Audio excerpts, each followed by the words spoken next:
We've always wanted to see the National Cherry Blossom Festival in Washington, D.C.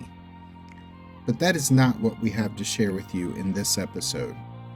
We're back in Virginia Beach, Virginia for the annual Virginia Beach Cherry Blossom Festival. We were just in Washington, D.C. a few weeks ago, but that was right before the cherry blossoms began to bloom in our nation's capital. So when we visited my hometown recently and learned that the city has its own Cherry Blossom Festival, we drove to Red Wing Park, a 97-acre park known for its more than 150 Yoshino cherry trees. We're going to show you around the park and discuss some of the activities that are a part of this popular city festival. We'll even take a few moments to tell you about some of the other festivals taking place in Virginia Beach this spring and summer. The Cherry Blossom Festival is going on now through this Sunday, April 2nd, 2023. So unless you watch this pretty immediately after it's posted, you probably won't make it to this year's festival. But it will return next spring if you wish to see it in person. Alice is feeling a little under the weather due to allergies today, so she asked me to record all of the audio myself this week so she could still get this video out in a timely manner. Since 1992, Virginia Beach has been sister city to Miyazaki, Japan. This city is on the southeastern coast of Japan, just as Virginia Beach is on the southeastern coast of the United States. And the two cities have approximately the same population. In recognition of this sister city relationship, the Japan Education Culture Center, a local nonprofit that facilitates student cultural exchange programs, donated the 155 cherry trees to the city. They were planted in Red Wing Park, and they reach peak bloom in late March and early April each year. In addition to seeing the beautiful cherry blossoms in full bloom and the Miyazaki Japanese Garden, which we'll tour in a moment, this festival has daily activities scheduled. While we were there, the Old Dominion University Japanese and American Student Association hosted a table showing kids how to make origami hats. The city's public libraries were represented with a table that had a bookmark craft activity. Virginia Beach Parks and Recreation had a booth. And each day had different activities scheduled. Some days had tea servings, some days had a story walk where they had pages from a book called Pinkalicious Cherry Blossom on panels along a path where families could walk around the park and read the story together a few pages at a time. The weekend days had some entertainment provided as well. While we were there was a martial arts demonstration presented.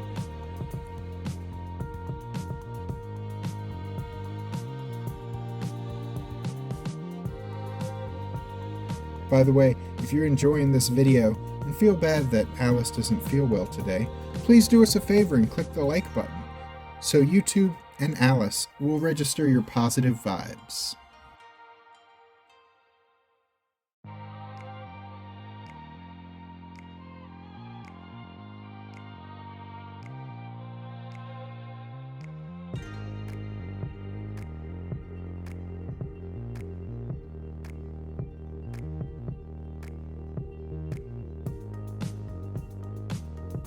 There's also a local group of musicians performing Okinawan folk music on the sanshin as traditional Japanese dance was performed. The sanshin, which looks somewhat but not exactly like a banjo, has 3 strings. Its body is covered in snakeskin.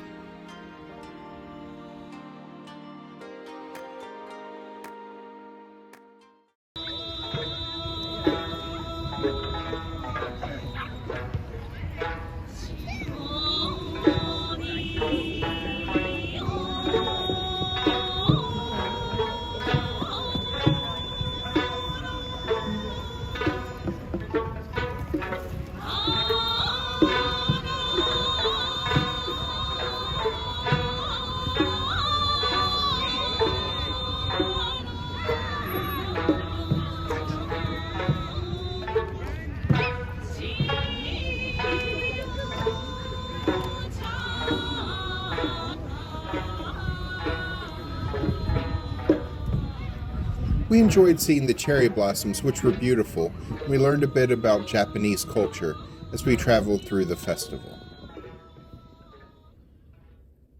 That brings us to the Miyazaki Japanese Garden, built in 1997, to commemorate the city's relationship with Miyazaki, Japan. This is the entrance to the garden. This park also features some other gardens, as well as a picnic area, 2 playgrounds, basketball, tennis, and volleyball courts.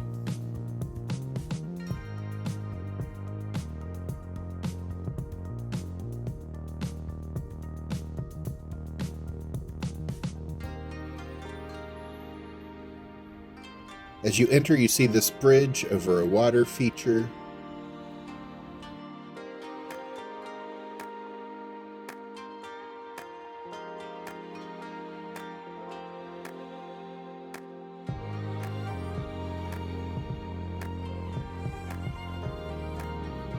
There's also a nearby stone bridge that was donated by the same Japan Education Culture Center that donated the trees.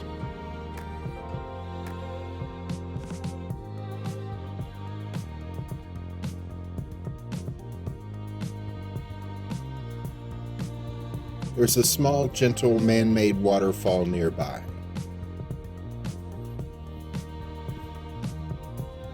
There's also a sand and rock garden that is for looking, but not touching.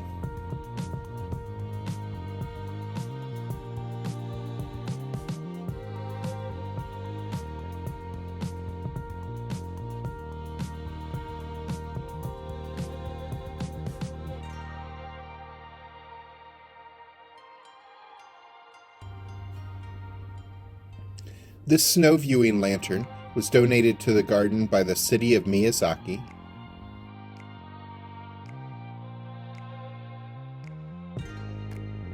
I thought this next thing was really cool. This Haniwa doll was on display. It is a terracotta clay figure, and in ancient times, these were made and buried with the dead at their funeral. Because this special gift from the city of Miyazaki is fragile, it's only displayed at special events such as this when there are staff members around to protect it. There's also a replica Japanese postal box. They're usually red, but apparently there's a Japanese legend that says if you mail your letter in a yellow one, you will receive good luck.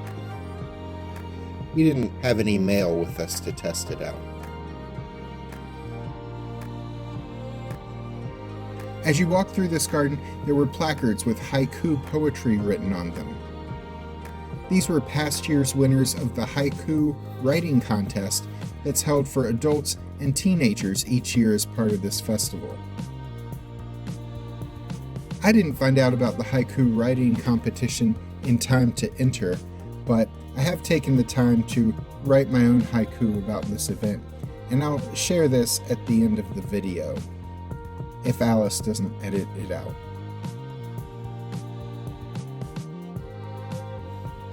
This Azumaya, and I apologize if I pronounced some things wrong, I'm doing my best, was built in 2012 to celebrate the 20-year anniversary of the sister city relationship.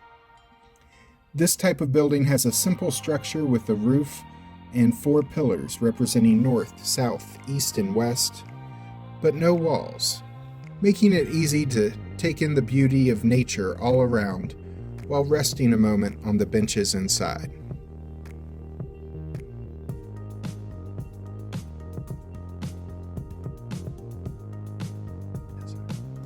The city of Miyazaki donated some funds to help build this structure.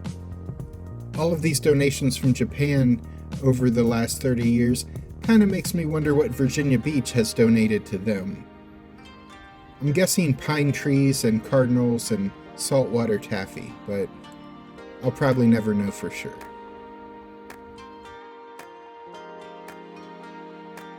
There's also a peace monument erected in the park in 2015. It's a 13-foot tall, 30,000-pound boulder extracted from the mountains of Tennessee.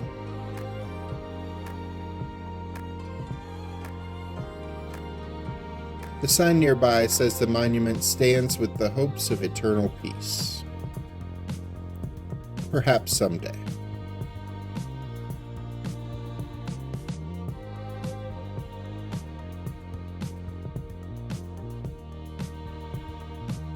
So you've already missed this Cherry Blossom Festival.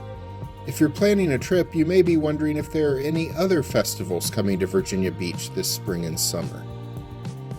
We found too many to name here, but we do have a few highlights for you, and Googling Virginia Beach festivals will help you find others if you're planning a trip for this year.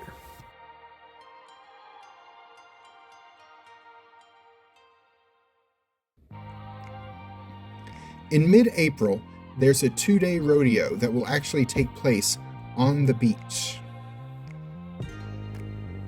Also in April is a festival that will draw huge crowds, Something in the Water, a 3-day musical festival presented by famous musician and Virginia Beach native Pharrell Williams. It is not inexpensive. The only remaining tickets left are general admission tickets for $399 each. For that price, you do get a 3-day festival with lots of well-known acts performing on a stage, literally right out on the beach. Early May brings the Atlantic Coast Kite Festival, which, like the Cherry Blossom Festival, is free to the public. May 19th through 21st will feature a weekend of monster truck competition, again, right out on the sand of Virginia Beach. Late June brings Beach It, a 3-day country music festival in its inaugural year. Like Something in the Water, tickets are not cheap.